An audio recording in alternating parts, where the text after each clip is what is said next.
Welcome to the ANEW Insight Podcast, empowering and inspiring your journey to optimal health. Hosted by Dr. Supatra Tovar, clinical psychologist, registered dietitian, fitness expert, and author of Deprogram Diet Culture. Rethink your relationship with food, heal your mind, and live a diet-free life. I follow my guests' journey to optimal health, providing you with the keys to unlock your own wellness path. Tune in and evolve with us. Hello and welcome to the ANEW Insight Podcast. I am Dr. Supatra Tovar, and I am thrilled to have Food Sleuth Radio host and registered dietitian Melinda Hemmelgarn with us today. Melinda, thank you so much for joining me. It is my pleasure. I am so excited. We are show swapping. We are. I was on Food Sleuth Radio, which was just a joy. And we did not want that conversation to end. And so we decided we were going to continue it. Right, Melinda? That's right. Yeah, it was so wonderful to share our different trajectories of our careers. Yes. Yeah. Yes, absolutely. So I'm going to read a little bit about Melinda, and then I'm going to drill her with some amazing questions. So hang on to your hats. Melinda Hemmelgarn, known as the Food Sleuth, is a registered dietitian and investigative nutritionist with over 30 years of experience in clinical, academic, and public health nutrition. She hosts Food Sleuth Radio, as I said before, a nationally syndicated program that encourages listeners to think beyond their plates and explore the connections between food, health, and agriculture. Her work emphasizes critical thinking about food systems and media literacy to uncover food truth. Melinda, welcome. Thank you so much for having me. I'm really delighted to be with you. Yes, we had such an amazing conversation. She interviewed me about my book, Deprogram Diet Culture, and all of the concepts behind that. And we were really kind of batting back and forth good food and bad food. So we were like, you know what? We need more of a conversation on this. But before we get into that, I would love to know about your inspiration, both in how you became a registered dietitian and why, and then what motivated you to create Food Sleuth Radio. Well, I became a dietitian quite by accident. I was going to be an art history major, and then I was going to work in textile design.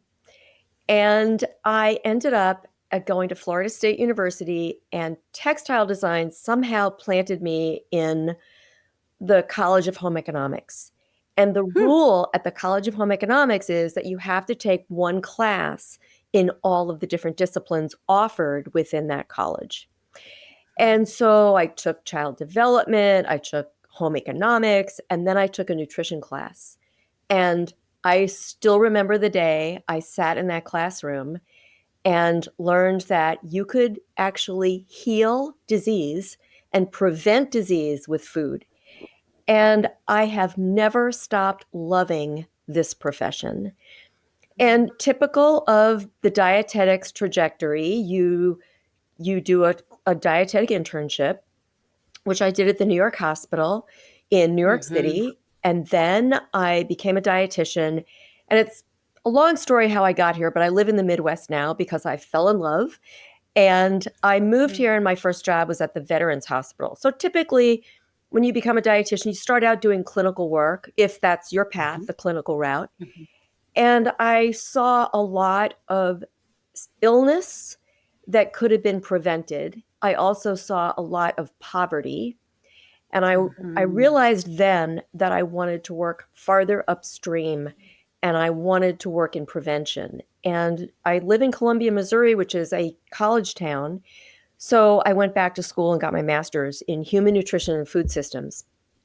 And then got a job as a nutrition specialist at the University of Missouri Extension, Nutritional Sciences Extension. And I was a state nutrition specialist.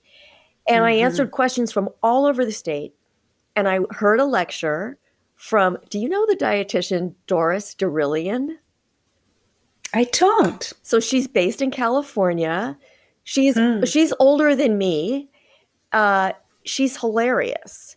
And I heard her present. She was laughing about the size of the recommended cookie according to USDA diet plans versus the size of the cookie you get at the mall.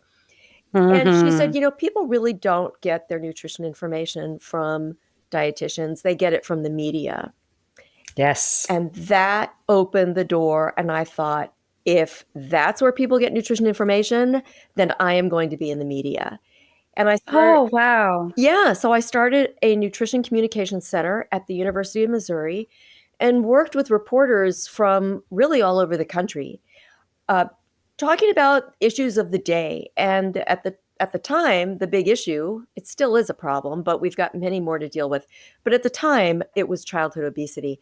So I had a wonderful team of media people that I worked with media and print, and I ended up writing a newspaper column for 25 years weekly.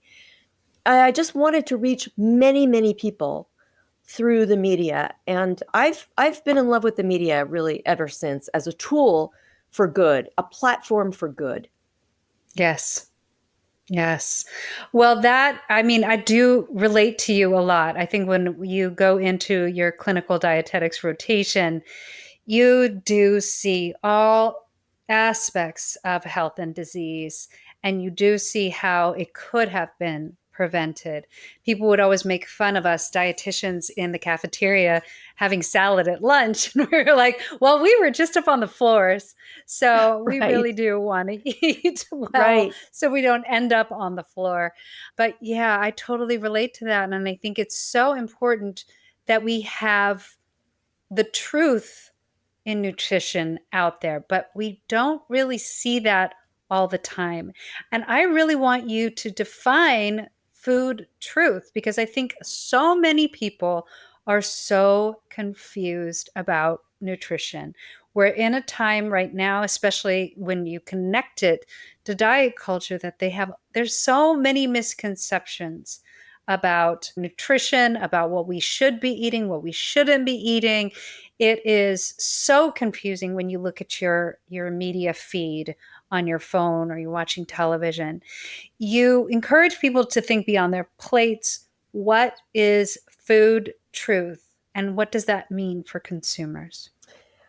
I look at food truth as pulling back curtains to find out more about the food that we are putting in our bodies. I have a great reverence for food, and I think that probably came from having immigrant grandparents who knew hunger. And so it all comes back to the professions that we end up doing. But it's very important that the quality of the food that we put in our body serves us so that we can be fully functioning and live our best life, reach our fullest potential through good food. And unfortunately, there is a lot of confusion because there's a lot of money to be made. And I've always seen myself as a consumer advocate and trying to help people pull back that curtain. What do those labels really mean? Natural, organic, non-GMO. Gosh, the numbers of labels have just ballooned during my career, So there's that. And also the way we get our nutrition information has changed. So I remember working with kids looking at television advertisements. Well, that was 30 years ago. Now kids have personal screens that work to get to them. So there are lots of tools that the food industry uses to get us to buy foods that are not good for us and not good for the planet. And the idea of thinking beyond our plate, in the United States, I think our cultural narrative is very much focused on the individual, right? What food is good for me? What's good for me? Where I really prefer to look at food not only for a personal priority for health, but what about that food that we're eating? How was it grown? Who grew it? Who produced it? What were their conditions like? Right. What about if you eat meat? How were those animals raised? Does it make a difference? Does it make a difference if the vegetables that you have on your plate, and we're always talking about eating more fruits and vegetables, but yes, they're good for you, but how are they produced? Are there pesticide residues on them? Well, Mhm. we can think about those residues in terms of our health, but I'd like to Mm. help people think beyond our plates and think, well, what is it like for the farm worker in the field who's being exposed to those chemical sprays? So it's this much bigger picture than simply Yes. how many calories, how many grams of protein, how much carbohydrate. We've all done those calculations. And it's not that they're not important, but it's also important to think above and beyond ourselves. There is a Mhm. future and a large body of children out there, and I'd like to think that they have clean water and air to breathe, healthy food to eat, and a planet actually that's livable. And that's all related to the food Yes. system. Yes. Well, can you drop a couple food truth bombs on us? I absolutely can. What's the latest in what you're discovering out there? You've mentioned big agriculture, you've mentioned the processed food, commercialization of food. What are some truths out there that you just absolutely know that people should be aware of? I'm going to start with a really big truth, and that is that everything is connected. Mhm. Everything is connected. So we're going to start our conversation there. Okay. Now, if we want to tease down some finer truths, one of the best ways a person can find food truth is to read the ingredient label. Right. I mean, there's a lot of language and a lot of numbers. There's the nutrition Mhm. facts panel. It's meant to help us choose food, but really check that ingredient label. That is going to get you closer to the truth. And then there are these Mhm. other labels on foods, and they're mind-boggling, right? There's Mhm. natural, which, Mhm. by the way, Which means nothing, little to nothing. yes. Yes. And then there's certified organic. There's a USDA organic seal. And I will tell you that I was at the university for 15 years. And then I went on to do just work independently. And I Yes. had the opportunity to do a Kellogg fellowship that really changed my life because it helped me get to the truth more, because it introduced me to the importance of agriculture. So the word Mm. sustainable, the word regenerative, those don't have legal definitions. Anybody can Mm. be sustainable. Anybody can be a regenerative farmer. But the organic system has a, a legal definition. Yes. So it is no small thing to choose an organic product. You are really making an investment in the way that food is produced. I had the Right. opportunity to serve on 2 organic farming boards, one based in California, the Organic Farming Research Foundation, and the other in the Midwest, the Midwest Organic Sustainable Education Service. In Mhm. addition to my patients being some of my best teachers, farmers have been equally important in my education. They helped me Right. see food truth too, because they Mm. helped me see the nuances to growing good food and to protecting the soil and the water, and how all of those things are connected to get to Mm. truth and to get to good health. Right.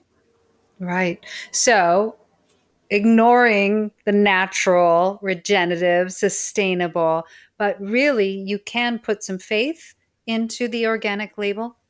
Absolutely, you can. And I know that there are lots of messages that might make us think otherwise.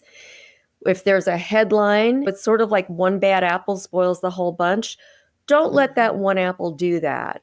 There are Mhm. always going to be players who are trying to cheat a system. No matter what system it is, there are going to be cheaters. They are the Right. few and far between, however. People are Mhm. basically good. And that is the truth with organic farming as well. There is a group, a Mhm. Real Organic Project, and people can go online and learn about how a group of organic farmers and advocates have really come together to keep the integrity in that organic seal. I'm also a Yes. member of the Beyond Pesticides. It's a nonprofit organization based in DC, but we do work nationally. Beyond Pesticides also works to hold that organic seal, to make sure that it has integrity, and to also educate people about why messages that we may receive, oh, don't worry about those residues on your food. Absolutely, we should be concerned about those residues. Many of them are Right. endocrine disruptors. We don't want them Yes. in our bodies. No, we don't. So there are organizations working to keep that label, to have that label keep its integrity. You know, Yes. we're kind of in a crazy place right now with a new administration coming in, and it is going to require that those of us who care about the food system deeply and the Yes. environment and climate hold leadership accountable. So that's sort of where we are today. It is where we are today.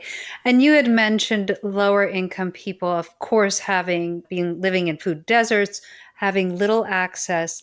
What would you tell them or advise them to do to try to get more organic food into their lives? So there is an African American woman, Fannie Lou Hamer, and there's a great quote. She said, basically, we can't free ourselves if we can't feed ourselves. And if you Yeah. think about chains and loss of dignity, I can't think of anything worse than living in poverty, having to be dependent upon, say, a food bank system or a food pantry. That's no way to get your food.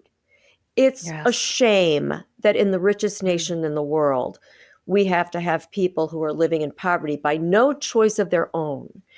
And Yes. then there are the food industry, the fast food industry loves to go into impoverished neighborhoods and sell their highly processed, ultra processed foods that we know hurt people.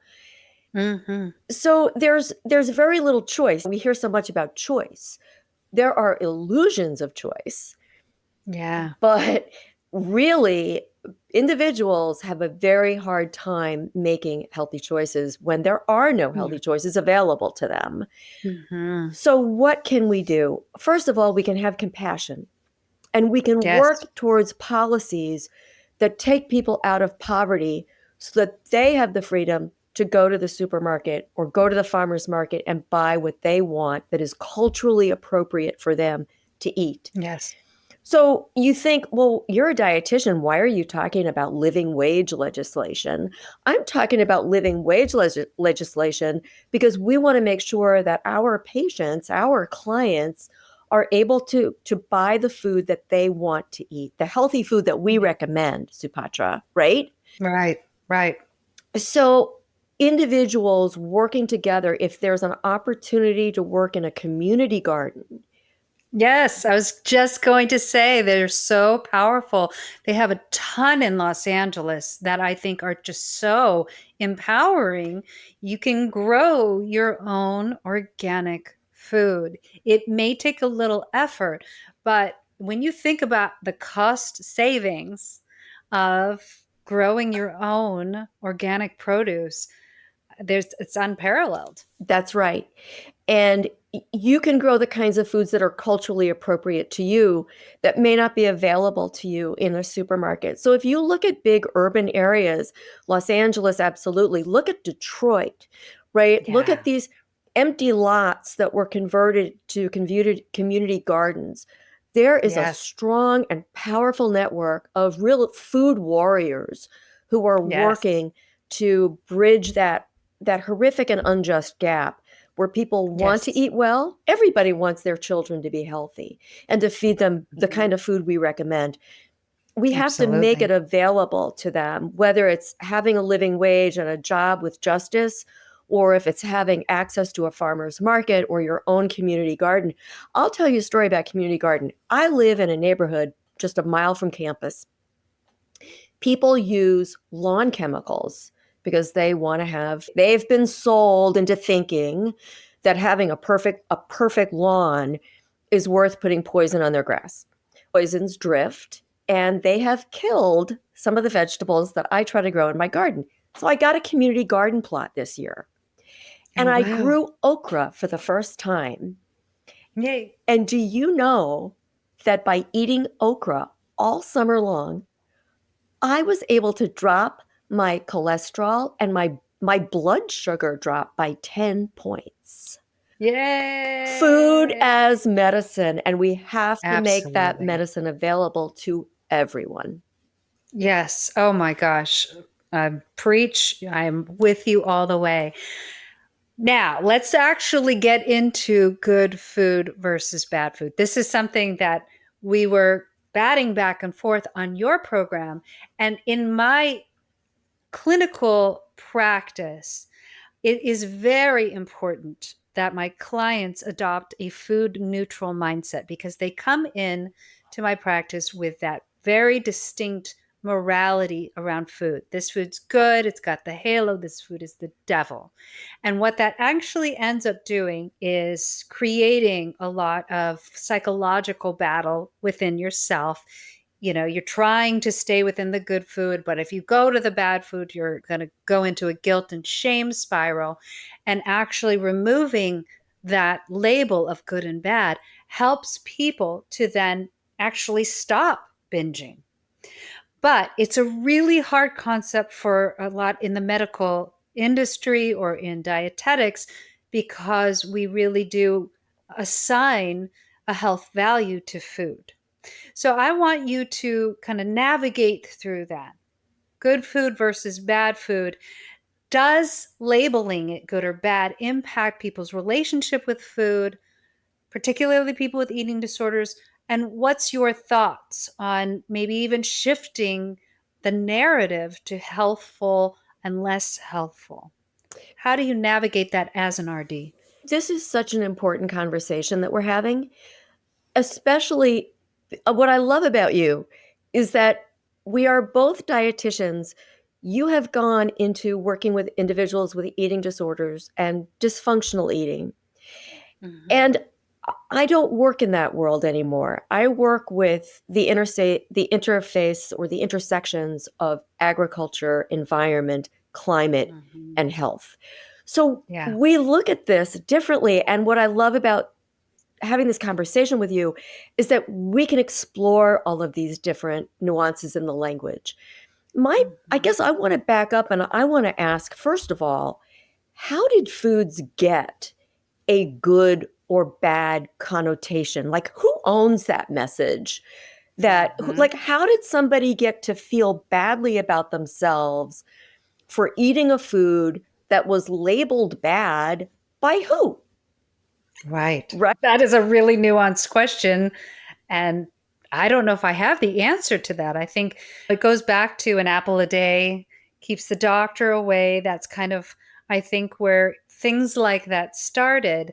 And really, maybe not until we had some more ultra processed food that we really got into the bad food label, because I don't think people in the 40s or 50s, well, maybe earlier, 30s and 40s and before, they were eating more what we would term natural foods or whole foods.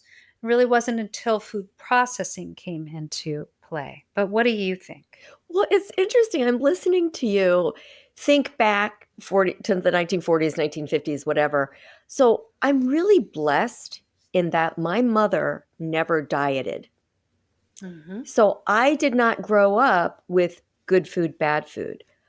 I grew up with a grandmother who saw me eating at her table and who said, "It does my heart good to see you eat so well." So that's totally different from growing up in a home where somebody is totally focused on their weight. And I did have aunts who dieted. They were constantly dieting.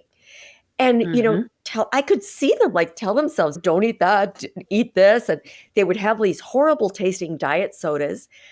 But I was very blessed that I didn't have that. And it's sort of a take home message, right? For anybody who might be listening with kids, don't be dieting ever. It's a 4-letter word. Please. Yes, please. But the whole good food, bad food, I got to tell you a story. I promised you in an email we had that I would tell you the story of Carlo Petrini, who is the father of slow food. And it's really where I started thinking of food as good or not. Mm-hmm. And so Carlo Petrini, he's Italian. There's great Italian food. If you want to eat good food, go to Italy. Seriously, I ate my way through that country and it was amazing. It's fabulous to love food like that, right? And to have an appetite and a functioning digestive system that can handle food. That is no small thing. So Yes. embrace the appetite, embrace good food. But he was concerned about a McDonald's coming into a piazza where, Italians don't eat that kind of garbage, right? So he started Mhm. the slow food movement, but he gave an example of having an eating experience in California. He was Mhm. speaking at a conference and he told a story where he went to this beautiful place. California, it can be gorgeous. And Yes, it is. and you can imagine sitting at this long table, white tablecloth, delicious food complemented with wine. He said it Mm. looked beautiful. It tasted wonderful. But he said the individuals who were working in the fields to harvest that food were treated like dirt, like slaves. Yeah. And he said, that is not good food. And Mm. he was the one who helped me think beyond the calories, the protein, the fat, the carbohydrate, the good fat, the bad fat, the sugar, blah, blah, blah. He helped me see that there was more to good food than whether it was ultra processed or not. I mean, ultra processed food really, I think, what is there, like a new report every month that comes out showing it hurts our physical health as well as our mental health. And it's Yes. cheap and it's easy for Mhm. institutions to purchase it because there's a lot of money behind it. And Totally. yeah, even on the ag side, what kinds of foods are our tax dollars subsidizing? We're not Oh, yeah. we're not putting money behind the kinds of foods that are recommended in the dietary guidelines, for example. No. Yes. So anyway, that's what I was thinking about good food, bad food, and we live in different worlds and we apply our skills to different audiences. But I'm going to ask you: do you think that that is a strategy for working with individuals who do have disordered eating habits or patterns to help them think away from the self and more towards the earth? I think when people are really struggling with disordered eating or eating disorders, it's a very myopic view to begin with. And then the more they work on it, the more they open up that worldview. That's why I think opening up, as opposed to shutting down and saying you can't eat this or you can eat this, is the beginning of that. Because of all the misinformation that they've received from diet culture, because of all the messaging, we needed to just break down the barriers and the classifications and just look at food. Then I have them delve into their body. And that is integral to them opening up the idea about what food is doing to my body. And when they really listen to their body and say they've had something on the less healthful side, when they really are mindful, they can feel how that food feels in the body and they can compare it with something that's on the more healthful side. And when they really realize how much they're fueled by the healthful side of foods and how much they're actually harmed by the less healthful side of foods, that's when that conversation can open up. Where is this food coming from? If we love that our body feels fueled, energized, happy, we reduce our depression, we reduce our anxiety, our metabolic numbers come into the kind of normal range. That's when I think that they can really start to see, oh, if I even go beyond this, I can feel even more amazing. Oh, I'm starting to see kind of the little guy behind the curtain that's Right. fueling the wizard. Yeah. Who's the wizard? Oh, okay. I see the wizard is big agriculture. Oh, I see how they're treating these animals. Oh, I see how they're treating these farm workers. I do think it really does start with the internal process. What is this food doing for my body? And then really opening up to looking beyond that. And I really do hope that people are listening to your radio station. I hope that people are really trying to uncover the truth because that's my whole goal. Like, I really want to create a diet culture revolution, an anti diet culture revolution that really does look at these corporations that are promoting things that are good for their bottom line, but are not good for our bottom line. So we are out of time for this half. Oh my gosh, we have so much more to talk about because we want to talk about marketing. We want to talk about media literacy. We want to keep going on, but we're going to come back for the second half of this amazing episode with Melinda Hemmelgarn. She is Food Sleuth Radio's host. She is an RD and she is a pioneer and an advocate for our health. Thank you so much for joining me, Melinda, for this half. And everyone else, please join us for the second half. Thank you. Thanks for tuning into the ANEW Insight Podcast. Please remember, the contents shared on this podcast is for entertainment purposes only and does not constitute medical advice. You can find us anywhere podcasts are streaming, on YouTube at my.anew.insight and at anew-insight.com under the ANEW Insight Podcast tab. And follow us on our socials at my.anew.insight on Facebook, Instagram, TikTok, and Threads for more updates. Tune in next time and evolve with us.